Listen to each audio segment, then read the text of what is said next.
Testing, 1, 2, 3. Sounds good to me. Does that look really dorky? Can we put this down here? There we go. There we go.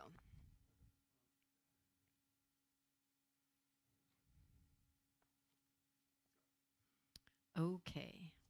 Good evening, everyone. My name is Lisa Delaney, for those that don't know me.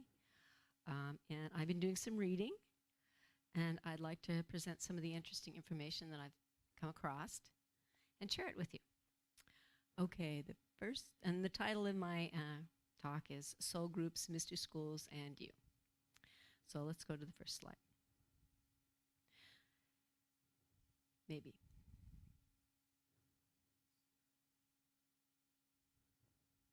There we go. The first question we want to ask is, what is a soul? Everybody here knows what a soul is. Anyway, this is an artist rendition, mine.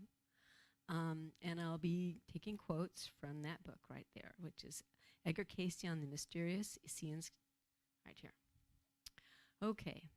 The soul is, of course, the immortal part of us, the thing that lasts forever and remembers everything, our personality, our memories that we have right now, and our body, of course, are temporary.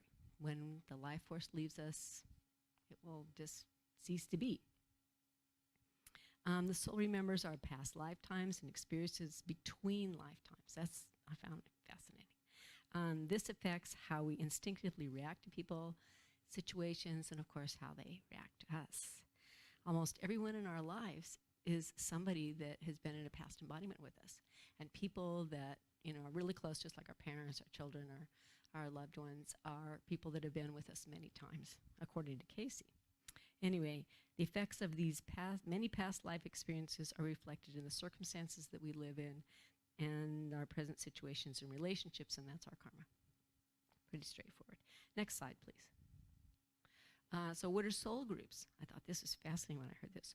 Soul groups are souls of similar affinities, attitudes, purposes, because of cumulative experiences they've had together and collective memories. The Founding Fathers is a good example of this. They were all hell-bent on becoming free in 1776, and we all know that they had a lot of differing ideas how to do it, and they didn't even agree to leave England for a very long time. It was quite a kerfuffle. Anyway, but they pulled it off somehow.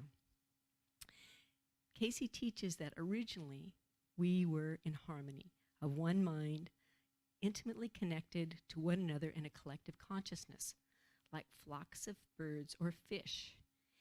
He goes on to say that we gradually descended into mater physically and we became more individualized. Eventually, each soul had its own separate body and completely unique. I think the oneness was Atlantis when we were more like gods, and it took millions of years, but eventually we were in bodies, and that was, oneness was in Lemuria, and then when we were in bodies, it was in Atlantis. Okay, so Cayce goes on to say the largest soul group in this planetary system, he calls it the morning stars. And that's from a quote in Job, chapter 3, verse 7.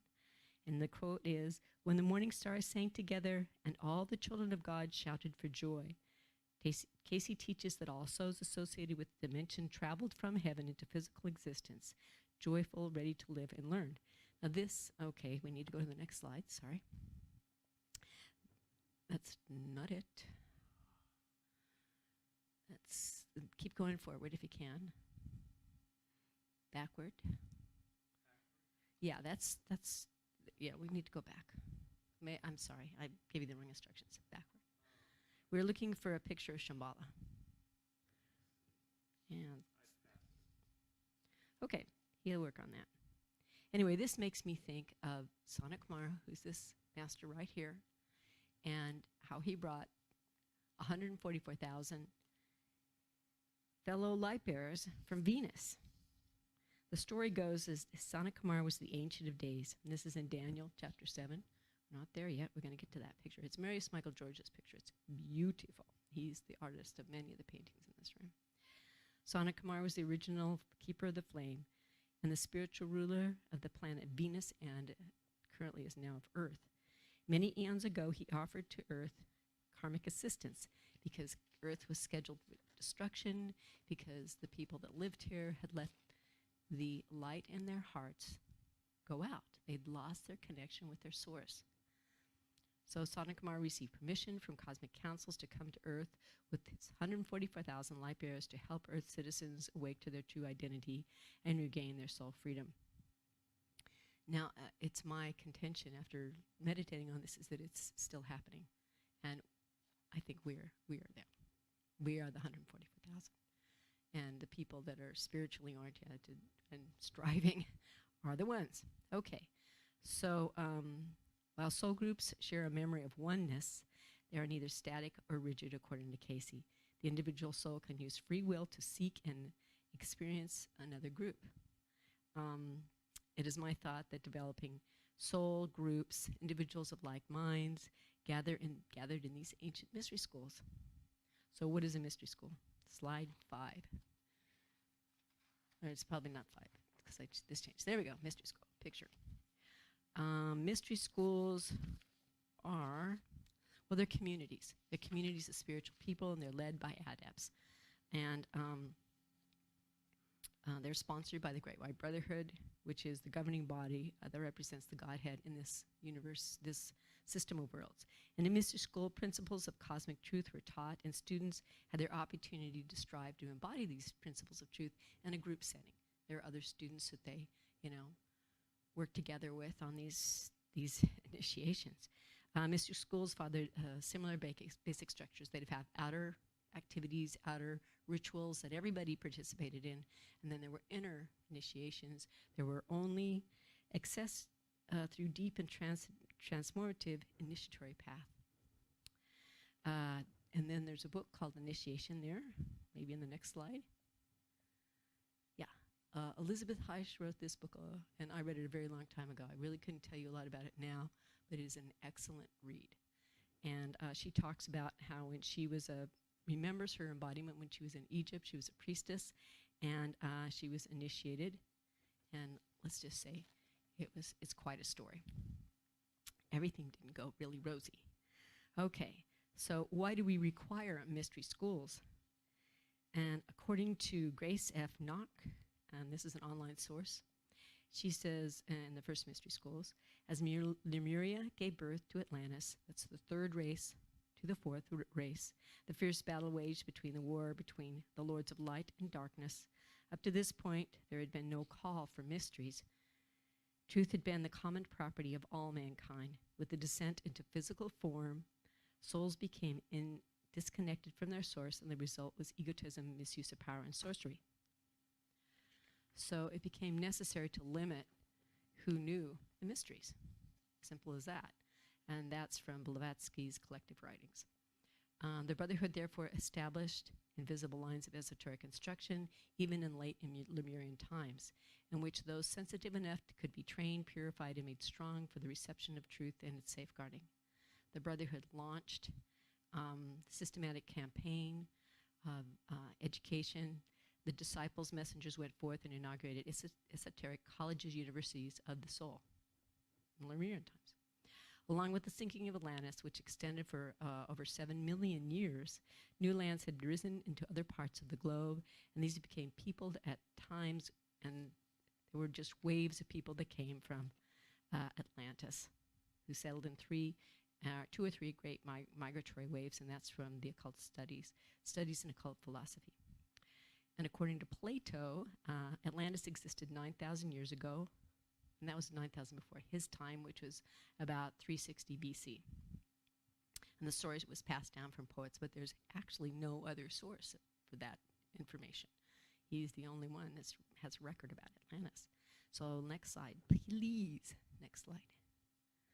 Is a timeline of world religions slide. And this is impossible to see, isn't it? Okay, well, I highlighted the blue ones. The one at the top is Egypt, and the one in the middle, you can't read it, but Zoroastrianism. Judaism is the blue one, and the one at the bottom is Greece and Rome.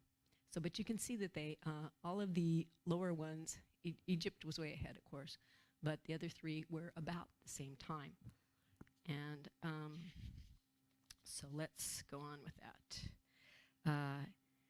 And let's look into the Persian Zoroastrianism first, because you will find out why. I tell it. Zoroastrianism is a monotheistic pre-Islamic religion of ancient Persia founded by Zoroaster in the 6th century. Zoroaster, or Zarathustra, was a priest, and he founded the religion, and he basically taught the Persian people. This was at the time between the Stone Age and the Bronze Age. This is a long time ago. Anyway, he talked the people into going from their multiple gods to the one God, and that God was Ahura Mazda. And Ahura Mazda is another name for Sana Kamara. Very interesting. And so, except I took 2 pages, I think, here.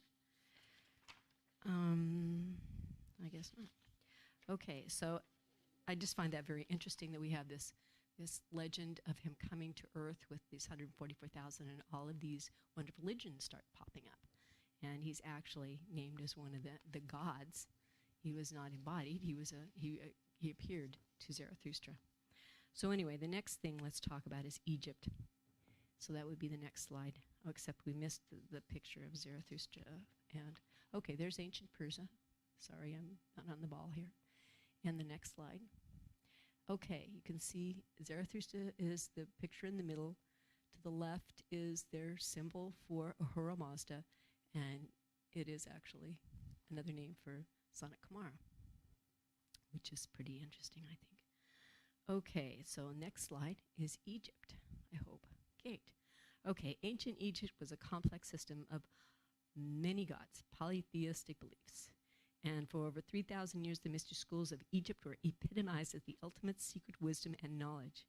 As in ancient times, contemporary scholars and researchers insisted the great teachers who presided over the Egyptian mystery schools had to have come from somewhere extraordinary. And they theorized that it was Atlantis. And it's, you know, as you can see from our little map, it was feasible. I traveled to Egypt in 2006 with the Heart Center, visited the pyramids, rode a camel, went to Cairo and Luxor and Karnak, and we were told by the masters that the pyramids were built by adepts who raised the stones by the use of manipulation of energy. So, next slide. If you look in the masters and their retreats by Mark and Elizabeth Prophet, they will tell you that this gentleman on the left is Serapis Bey. It's a picture I made, and it's an artist rendition. He probably doesn't look anything like that. But anyway, Serapis Bey came from Venus with the ascended master, Sana Kamara, of the ancient of days, Sana Kamara, to rekindle the sacred fire of hearts of wayward mankind. He was a priest of the Ascension Temple on Atlantis and brought the Ascension flame to Luxor, Egypt. He embodied many times in the land of the Nile. Most notably, Serapis Bey was the architect of the ancient pyramid, and the ascended master El Morya, which is the image on the right, was the master mason on that project. Next slide. The only exception to polytheism is a short rule by Akhenaten. He was officially known as Imhotep IV, and he ruled for only 17 years. However, he abandoned the traditional multi-gods that they had and focused on the worship of one god, Aton, the sun god. And it had been, that whole movement ended abruptly with his death. And Akhenaten was an embodiment of Mark Prophet, who is the founder of the Summit Lighthouse, interestingly enough. Okay, let's go to Judaism. Next slide, please. Great. The Essenes, Judaism is composed of the Pharisees, the Sadducees, and the Essenes. Essenes are lesser known. They got a back seat for obvious reasons, which, we'll see about. Let's see. The Essenes were an ancient Jewish sect in the 2nd century BC on the west, which is now the West Bank of Israel. The Essenes lived in highly organized groups, according to Wikipedia, and held property in common, and were widely regarded as the authors of the Dead Sea Scrolls. Now, it's interesting because you get this one line, and now the Dead Sea Scrolls were actually found in the basement of the Vatican. All these years, imagine that. And so they're being published. I have the first 4 books. I haven't read it yet, but maybe we'll have another class about that someday. But there's a lot of information in those books, is my understanding. Anyway, next slide. According to Edgar Cayce, the Essenes were a continuation of the legendary school of the prophets, begun by the high priest Melchizedek, who broke bread and drank wine with Abraham. That's in Genesis chapter 14. And in this slide, we see that picture. El Morya is the chief of the Darjeeling Council and the Chohan of the first ray of the will of God. Okay, so next slide, please. These are 2 books that I read, and they're on the floor here if you want to look at them later. And I will be quoting from this, Dolores Cannon, Jesus and the Essenes, and Stuart Wilson and Joanna Prentis, The Essenes Children of the Light. Really both very good books if you're interested in this topic. Most of us know a lot about Jesus because he was, the Bible. He's all over the Bible. What is news is that Jesus, Mary, and Joseph were all Essenes, part of the Essene community. And this book to the right, Jesus, be to the left. Jesus and the Essenes, Dolores Cannon is a psychologist, and she shares her findings on regressive hypnosis. And she did this for many years. And she finally stumbled across this guy who had an embodiment in the Essene community. And she was like, wow. And it turns out that this guy actually was a teacher of Jesus when he was a young boy, and gave a lot of information about the Essenes, their practices, their communities, and how they lived. It's very insightful. He lived in the community of Qumran, and it's a lot of interesting details. I'm trying to stay on my time, so I won't go into a lot of that. The other book, The Essenes Children of the Light by Stuart Wilson and Joanna Prentis. Joanna Prentis is another past life therapist. And in this book, she interviewed people that lived a couple of different Essene communities. And again, this book stated that the principal purpose of the Essene communities was to prepare for the coming of a great teacher, which is, of course, all over the Bible. They prophesied the coming of this teacher, so it's not really a surprise. On page 28, the code is, the founders of the Essene Way were the Kulu. This is interesting. Ancient ones who came from the old land to the west. Okay, so think, what's west of Judea? Maybe way west, but it's Atlantis, where first to Egypt, then to our land, Judea. The central community was at Qumran on the edge of the Dead Sea. Page 30, so that we could provide the broadest and most effective learning foundation for the teacher, in quotes, the Kulu ensured that our minds were never confined to one religion. They gathered the best knowledge from Egypt, Persia, Greece, and everywhere. Now I'm supposed to read a quote in here on page 44. Hopefully it's going to be right here.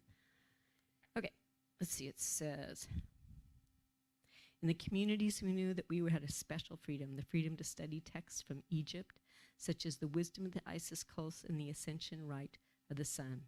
From Greece, including many of the finest thinkers such as Pythagoras, and from Persia, the work of the great sages and master souls of the world was brought at a high Persia, including the Zoroastrian text. So they were well schooled and preparing for the coming of Jesus. And according to Cayce, they spent 300 years preparing. It wasn't like a quick thing. So what else? Obviously, the Essenes had a formidable mystery school because they produced Jesus. He's the embodiment of the Christ consciousness on the earth. Recognize the embodiment of the Christ consciousness on the earth.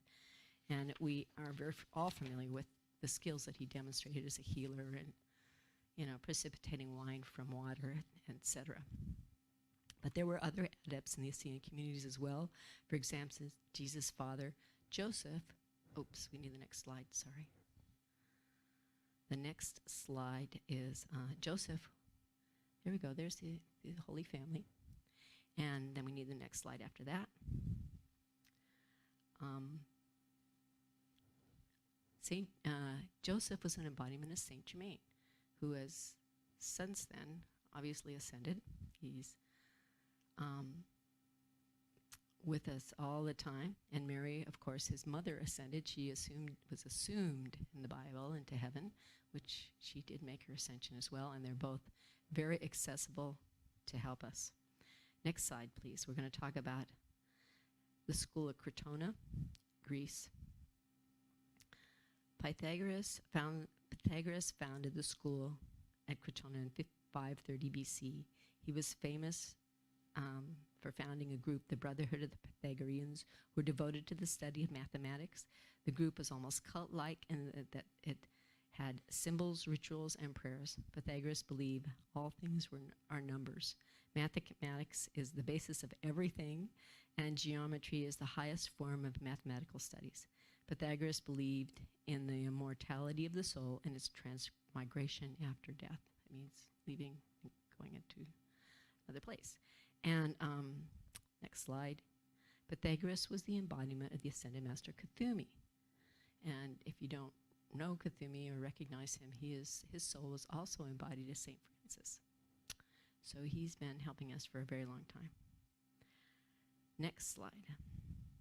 So what does this mean to us? Why do we care? We care because we were there and we are here now, embodying those roles as striving students at our whatever course we're following. The goal is, of course, to re-enter that oneness, that self-realization and God consciousness.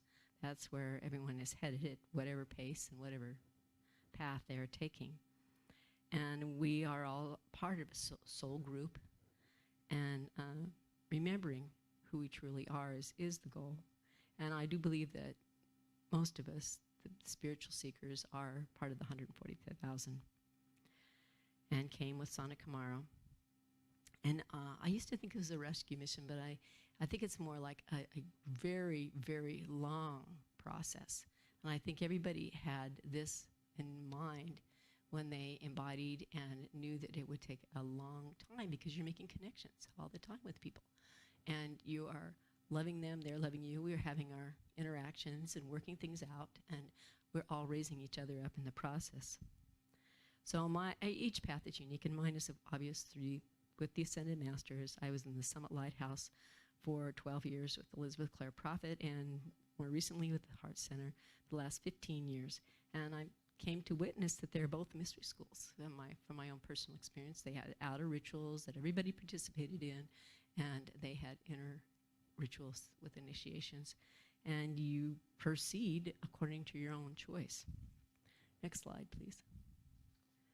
And I come here to tell you because we have this gentleman, David Christopher Lewis, is going to be coming here in 2 weeks, and there will be a class here. And I am humbly inviting you to try it out, to attend, because it will help you. I believe at every level that it will help you, and if you never go to it again or never think about it again, you will still have that as like a boost that these masters can give you. And by getting to know them, you will have that resource, that tool in your tool belt to use on your path. So next slide, please. The event is a Valentine meditation on divine love. We will be doing meditations every day. We're supposed to do an hour of meditation each day, not all at once necessarily. We will be doing walking meditations. We'll be dancing meditations. We're going up to Quest Haven and doing panurhythmy. We'll do panurhythmy on the beach. And we will be sitting in this very room doing meditations and talking about it and receiving lovely heart streams from Lady Clarity, Mother Mary, Lady Master Venus, and many other Lady Masters. And it should be a really good time for all. Okay, how did I do on my time here? Oops. Anyway, so do we have any questions, comments? I would love to hear everyone's comments on this. Well, I didn't start. Okay. If anyone has a comment about any of this, I'd love to hear. Thank you for reading all those books, and I did pick up a lot of little tidbits about the Essenes. I always was fascinated about, Jesus' life and since there isn't much information in the Bible, you have to kind of like go beyond that. And Edgar Cayce is such a great resource. Who's he re-embodied today? David Wilcox. David Wilcox. Yeah, we met him last, I think, at the expo in San Mateo. Such a nice guy, and his wife looks like him too. Looks like. Anyways, thank you for putting all your pictures and paintings up there for us. Does anybody have any questions about the Essenes, or anything you want to add to this? Love to hear your takes. We got a mic.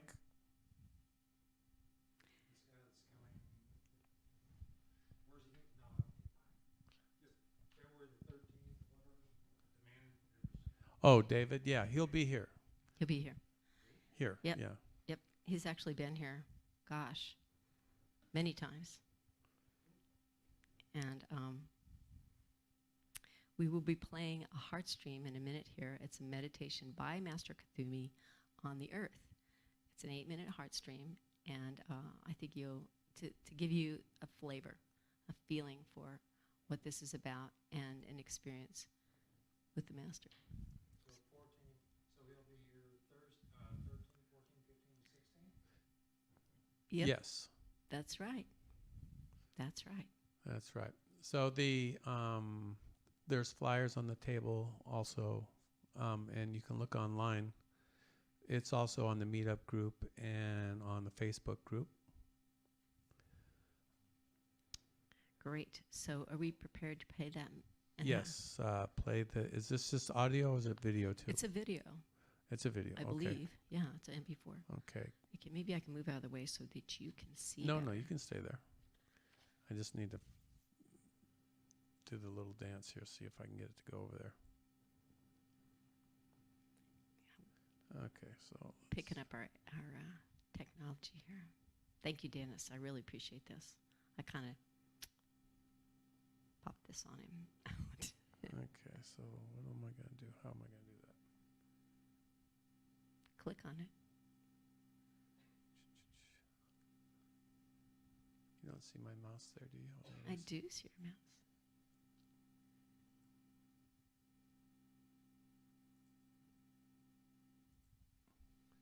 And now, almost there. And we will have an opportunity to heal the earth with this little meditation.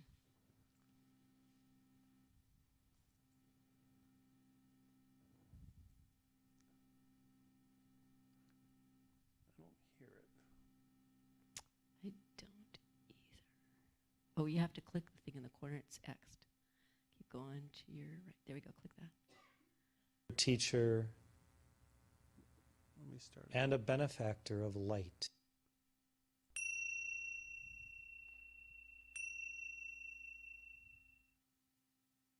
Precious hearts,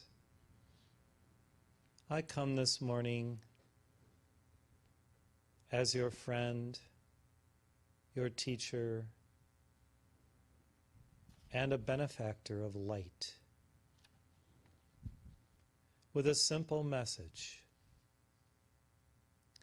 which is to love your earth with all your heart, mind, strength, and soul, as you love God, as you love your higher self, as you determine to love all beings with the fullness of your being.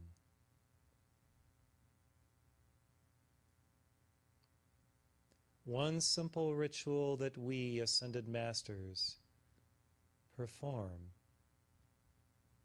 is to behold the earth with all of its teeming life as radiant, as pristine, as purely divine. And we see the earth even as God beholds the earth, in the palms of our hands and gently caress this planetary being with love and light, and see, even as we see every being evolving thereupon, fulfilling her purpose, his divine mission. Even a few minutes of holy meditation wherein you hold a small globe in your hands, or for those of you who have larger ones, standing before it and placing your hands either upon it or just over it, and utilizing the alchemy of your heart's love to engage in co-creating a divine love field around it, will engender so much radiance pouring forth even from cosmic heights and angelic realms, that it will be a permanent blessing to the earth itself, who, as you know, feels all, experiences the movement, the consciousness, the energy of every life form upon and within it. Imagine being the earth and all of its splendor and glory, wonderment, and amazing beauty, and feeling the life essence of every creature, and then attempting with all of your being to emit so much love and light reflected from the source and also from within, to bestow upon all life grace, holiness, presence. When you co-create with the earth a divine field of radiance and engage in this alchemy of oneness with the great being upon which you are evolving, you entertain angels, awares. You engage with the Elohim and the cosmic beings that perform many services unknown to mankind. And you can feel the angelic whoosh of their sacred wings of light flying hither and thither to serve mankind and to bring so many blessings of spirit, alchemies of love, miracles of light. Truly, dearest ones, sometimes a childlike imagination, seeing and believing what God is co-creating even now within the earth and within you, can perform alchemical miracles in your midst, raising life, blessing souls, charging the atmosphere with that which will accommodate God's grace, God's love, God's wisdom, and God's will to fully be ensconced in your realm. Oh, how much you pray, how much you offer the sacred words flowing through your throat chakras to the Heavenly Father Mother to attempt to co-create heaven upon earth. And yet, in one sense, it is already manifesting in higher realms of light. And simply acknowledging this, believing it, knowing it, intuiting it within yourself, and then projecting this feeling, this cosmic essence within and around the earth and within and around yourselves may be a very mystical and deep experiential knowing of life and all of its infinitude and creativity right here, right now. So let us engage in this type of holy meditation this morning and feel the brooding presence of the earth beneath your feet and all around you, and how when you truly do anchor where you live, move, and have your being, God's grace, God's energy through your chakras, through your entire being, there may be cosmic change and transformation. There may be the simple yet very powerful manifestation of God's glory, God's presence, right there. Behold the earth now as crystalline, as rarefied within heaven's grace. Feel your connection with the earth as you engage in this type of earthing itself.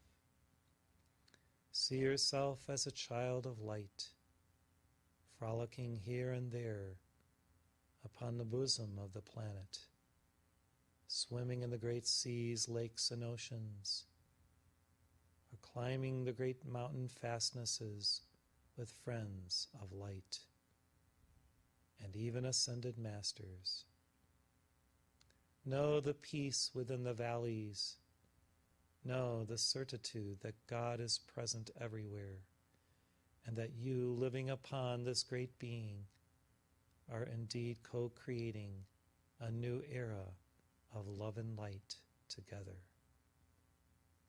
So let us begin this 20-minute meditation, and then on the other side of it, we will begin another alchemy on this day after Christmas, 2018.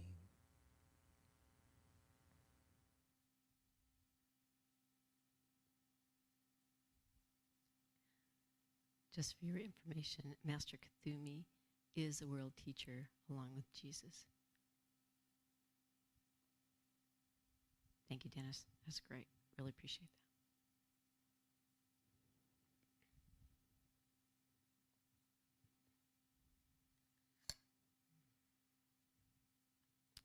Well, I did make some snack. If anybody, are we ending? Or we want what's going on now?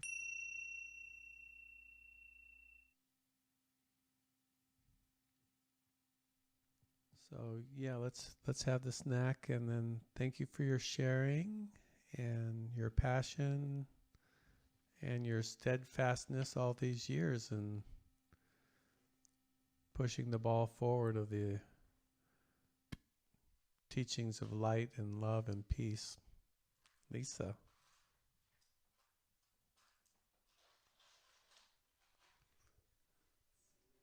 Why don't you do the closing prayer and blow out the candle, and then we'll just end this broadcast.